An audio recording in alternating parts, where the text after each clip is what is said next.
Attack!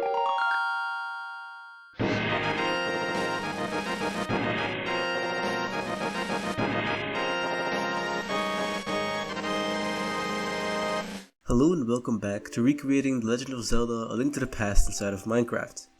In the last episode I showed you some enchanted items which were incredibly dull, but things will only get better from here. I've shown you everything there is to show concerning items, so now only the enemies and dungeons remain. Let's hope I don't run out of content too soon.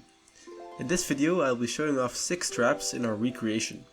Also, if my voice sounds terrible, that's because I just had a fever. And also, if the recording sounds terrible, that's because my computer is blowing like shit right now and I have no idea why. Let's start with the rolling spike trap, which is very old in terms of code. It was created and modeled way before the overhauled map was made by Reeves. That doesn't mean it sucks though, mainly because this is an incredibly simple little trap to recreate. In A Link to the Past, this is a spiky long bar that rolls in one of 4 cardinal directions. This means we'll add 4 different summoning options for the trap in Minecraft.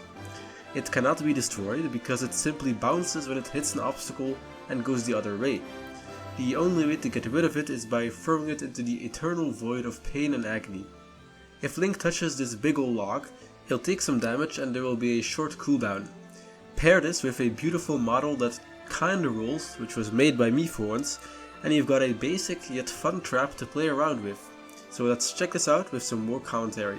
Alright, so the first enemy is the rolling spike trap, and as I said it has 4 directions, but in the summoning code they're actually just like there's just actually like 4 numbers, so I have no clue in which direction they're gonna go. So let's just start with 1 and see where it goes. Oh, it went in this direction, it's gonna bounce back. And as you can see it did a little damage there, so when it hits me, I take damage. And eventually it'll get stuck in this loop where it goes between this. Yeah, it does kind of go through a wall, but that's just because I think like the hitbox or the collision thing for the not going through walls extends to the orange part, not the black part. So I think the number 2 probably is the opposite direction, so it will immediately start going this way. Yes, indeed. So then we have 3 goes in that direction and 4 goes in the other direction. Here we go, this will bounce back immediately. Yeah, as you can see, it did recognize this because that was the orange part hitting it. Alright, so where's the other one? There it is. They don't bounce if they hit one another. I don't really think that's necessary, and also it would be way too buggy, I can already presume. So yeah, those are the rolling spike traps. I hope you enjoyed, and I will see you in the next clip. Yes, the names of these traps will only get weirder as we go on. Even Google couldn't tell me what Yomo Medusa was. Anyways, this is a stationary trap that can shoot only in 4 directions, left, up, right or down. Also, it can only shoot if you use your sword. So when you hit an enemy, this trap will shoot out a projectile that doesn't even deal that much damage. The only reason why this trap is incredibly fucking annoying is that they place it in rooms full of enemies and you have to multitask, killing the enemies and making sure you're not within shooting range of Yomo Medusa. So no, they're not incredibly stupid despite their coding. By the way, let me explain how I managed to detect in which of the 4 directions the player is. First, we have a second entity linked to our trap, which is a marker entity, meaning it has no functionality but to be somewhere and to store some data. This marker is constantly facing the player, so it awkwardly looks at you the whole time. It can then take its rotation value to know in which direction the trap must be facing to hit you. Then I finally added 4 ranges that these values can be in to snap/lock them to one of the 4 cardinal directions. In degrees, these are 0 degrees, 90 degrees, 180 degrees and minus 90 degrees. This code works without flaw and it's quite optimized. After that obligatory code explanation, let's have some fun with this trap. Alright, so Yomo Medusa. For this one I'm gonna like find a little bit of non-grass area. I guess this is perfect.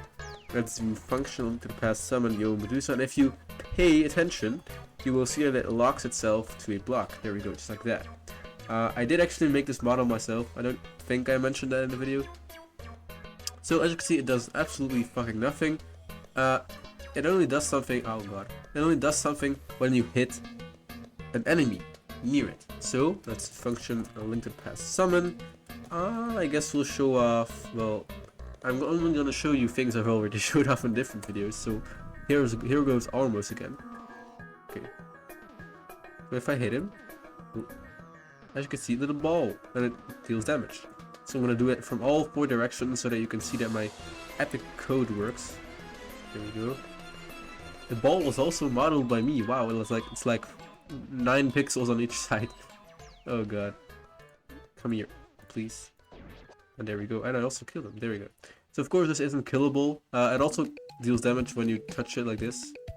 That damaging when you touch it, it's really just like a replacement for having to add actual collision to it so that you couldn't walk through. So you can still walk through, you just take damage. I could have just placed a barrier block here, but I don't feel like doing that for every single one of these traps that don't move. So damaging you when you walk through, I think, is just a better alternative. So that is the Yomo Medusa trap. I hope you enjoyed, and let's get back to Recorded Casper. Uh-oh, Nintendo's being fucking creative with their naming again. That's right, we have another trap with the word Medusa in their name. I still have absolutely no clue what it means. I don't think a Zelda trap has anything to do with Greek mythology, right? The difference between this trap and its Yomo counterpart is that it can finally shoot in all directions at once. Now is also a good time to introduce one of the many discussions me, Reeves and the other developers have held in the Discord chat. We discussed many things, and one of them was whether Medusa is on the floor or on the wall. You see, in A Link to the Past it looks like this when it's shooting in all directions. It seems a little bit weird that it'd be able to shoot in this direction when its mouth, or whatever the fuck that is on the other side. Reeves made this model nonetheless, and I went with making a summon command for both options. One on the floor that shoots in all directions, and one on the wall that only shoots any direction it's facing. Both variants shoot with an interval of about 3 seconds, and while the wall variant is easy to dodge, the floor Medusa shooting straight at you can pose quite a challenge. It can't shoot up or down though, so try to get the high or low ground on them. One coding quirk I want to mention here is my awesome code that locks the wall Medusa to the correct wall. You use the same command to summon all rotations, and my code automatically detects how to rotate it such that it is locked onto the wall. This is simply done by checking for blocks in all 4 directions of the entity. Let's check both versions out in game. Alright, so now I have to show off 2 variants. I guess I'm going to start off with the wall variant, for which we're going to need a wall, so let's take some bricks and build a wall.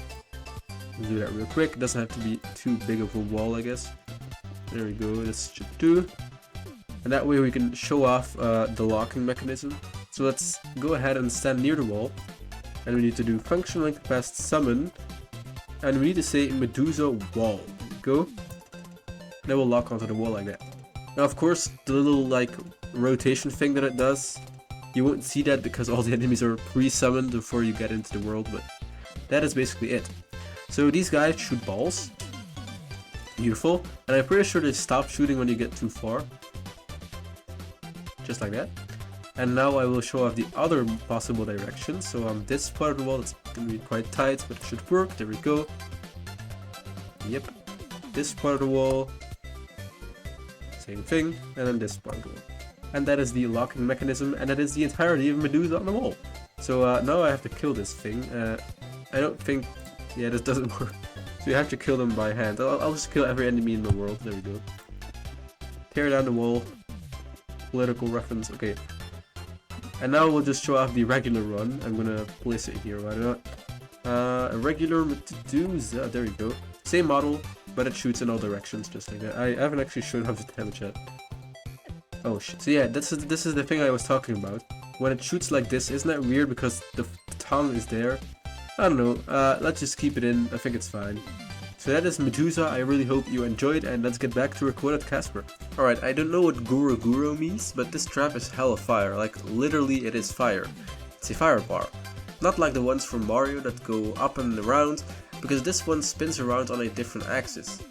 I decided to give it 4 balls of fire. I had to kind of fiddle around quite a bit to get the rotation speed just right, but I think I did a great job. They rotate at 6 degrees per tick, which is about 120 degrees per second, meaning it takes like 3 seconds for one full rotation. This gives you more than enough time to dodge the incoming balls. The way I coded this was by first having an armor stand in the middle, that does the actual rotating, and the 4 balls are also armor stands that are aligned like so. Basically, the middle armor stand says to the first fireball, face in the direction that I am facing and move 1 block forward. Then to the second one it says, face in the same direction that I am facing and move 2 blocks forward, and so on for ball number 3 and 4, and it does this every single tick. The middle armor stand also aligns itself to the exact middle of the block at all times. This creates an effective firebar effect. Add some damaging, player heads for the fire and a random block in the middle, and you've got a trap. Let's watch it in action. Alright, so next is the Guruguru Bar. So this needs a little bit of space so that the fireballs don't end up in a wall. So let's put it here. Okay, this will also lock, so let's look out for that. Guruguru Bar, just like that. Oh god, just like that. And there we go, we have speed. It's actually pretty fun. Okay, so let's get a hit. That's 1.5 hearts of damage. You can easily jump over these as well. Just like that. Makes a pretty cool mechanic. I can actually speed them up in the code. Maybe you want to see that. I guess you can speed them up. So, a little sneak peek into the code here. All I have to do is go into enemy tick for the Guruguru Bar. Right here. And instead of this 6 degrees per tick, I should say, let's start by doubling the speed. Maybe. Okay, yeah, that's pretty hard. Okay, what the fuck? Okay. How far can we take this? Now it's quadruple the speed. Okay. The models are starting to bug out. Okay, okay, I can't even get damage anymore because it's so fast that it's impossible to recognize when I'm hitting it. Okay, kinda still can. Okay. Let's set that back to 6, please. That's way too fast. Okay, there you go, much better. So yeah, that's why you probably shouldn't set it to 24. But I guess it's also cool to show off that when this project is eventually released, you can just edit all of this code. It's just in your Minecraft save folder, so you can just edit all of this, change how strong enemies are, change how fast they move, how fast this thing spins. So it's very customizable. I'm not gonna like add an in-game menu or setting to change these things. But yeah, it's a cool mechanic. So that's the Guruguru Bar. I hope you liked it, and let's get back to recorded Casper. Oh wait, no, wait. There's one more thing I have to show you. This one is easily destroyable for me when I'm coding, because if you destroy the block, it destroys the 5 thing. Okay, now let's get back to recorded Casper. So far there has only been 1 trap modeled by Reeves and 3 by me. This next one, Laser Eye, was also modeled by me. By now you have probably realized that I tried to model the easy enemies and traps, and I sent the more complex ones over to Reeves and Finn. This is a trap that shoots a laser beam, not the Fortnite YouTuber, when you get into its field of view. This beam is incredibly fast, so just casually walking past this trap will almost certainly result in a painful scorching death. The model is not a model, because it's just a flat texture of a green eye that once again auto-locks onto the wall. The range detection for players is done by checking if there is a player within 0.5 blocks of the trap, then doing the same check but 1 block farther, then 2 blocks out, and so on for like 7 blocks. Yes, this is terribly optimized, but I have to stay true to the true style of a real programmer. Let's watch this Fortnite YouTuber in action. Alright, so now we have to show off Laser Eye, and to show him off we'll need a wall. So I'm gonna go into Game Mode Creative and I'm gonna build another wall using bricks. This should be here, the bricks. There we go. We don't need a big wall because one of these only takes up 1 block of space. So this should be fine. And then all we have to do is run the command and it will automatically lock to the wall. So function, a link to the past, summon / laser eye. There you go. And once again, locked onto the wall. Now, it of course immediately shot something because I was immediately in its sight, in its like little 7 block range when I placed it. So now if I walk across, there we go, it shoots its little laser thing. This is basically just an end rod without the base. So I'm pretty sure, did I actually change the model? Yeah, so I just actually changed the texture of an end rod so that there's no base. So as you can see, the range is 7 blocks. There you go. If I go into adventure mode, you can see that this deals quite a bit of damage. 2.5 hearts. That's pretty good. And I'm gonna summon a few more. Let's make this entire wall full of laser eyes. Okay, so please stop shooting now. And then we'll just walk across and see if we can survive this. Okay. Okay, they don't go that fast, so it's not like I'm gonna die immediately. But you can see the nice little pattern here that emerges. There we go. So that is the laser eye. I hope you enjoyed, and let's get back to moles. You know them, right? The blind motherfuckers that make holes in your backyard? This is what they look like, right? No, you're wrong. This is what a mole looks like according to Nintendo. I'm not sure if they looked like this in 1992, I couldn't have checked it back then, but this is yet another sign that the people who name these things smoked something very fucking heavy. Moles do not damage the player, they only block your path and grin at you with a face that says, fuck you, you stupid idiot, you need the hammer before you can get rid of us. Good luck backtracking through the entire fucking dungeon to find the thing. So you need a hammer to slap the ever-living shit out of them so they get flattened, look sad, and let you pass through. In A Link to the Past, they then stay flat for the rest of eternity, but in my recreation I decided to let them pop back up after like 15 seconds. When the mole is active, there is just a barrier block on it in Minecraft. This trap also aligns itself to the middle of the block automatically. Let's play Whack-A-Mole. Alright, the final enemy I'm going to show off is the mole. So this one is probably my favorite in terms of models in this video, because it wasn't made by me and it looks way better than anything I could make. So here it is. It also locks. There we go. There we go. There we go. Let's just make a wall, like a little wall of these guys. There we go. Just have to look. These models are so good. So good. Like, what? Oh, shit. These models are amazing. Look at them. They were made by Finn, by the way. So for this, we're going to need a hammer. So let's equip my hammer. Here we go. Magic hammer. That does require magic. I have a little bit left. There we go. We got the hammer. And let's try this out. There we go. And they're all flattened now. If we wait a little bit, they will pop up in the same order that I slapped them. So a little bit of waiting. There we go. There we go, there we go, and there we go. That's pretty cool, right? Yeah. So that's the mole, and as you can see, one thing, if I like stand in it while it's like coming back up, you'll see in a bit that I'll probably get pushed out. Yeah, that's because there's a barrier here. So if I go into game with creative, you can see there are barriers here. Beautiful. So that is the mole enemy. I hope you enjoyed, and I will see you in the final segment. Wait. Once again, I forgot to show something. What if you just jump over this? Because while in the original game there was no jumping, there is jumping in Minecraft. Well, we thought of that too. You can't do that. So when you jump over it, it just puts you back in front of it. That's pretty cool. And you could maybe... Yeah, well, that's just jump it on the side. But so you can't really make it by jumping. And that is another like failsafe that we added in. We're gonna probably have to account for a lot of problems that occur when you're allowed to jump in A Link to the Past, but that's a problem for later. So for now, let's actually get back to the final segment. And there we have it, the first video ever to show off 6 stable features, a small step for you, and a big step for me having to come up with even more terrible jokes and puns. In the next video, we'll be adding in 6 enemies, including some from other Zelda games. Thanks for watching, subscribe for more, and stay safe.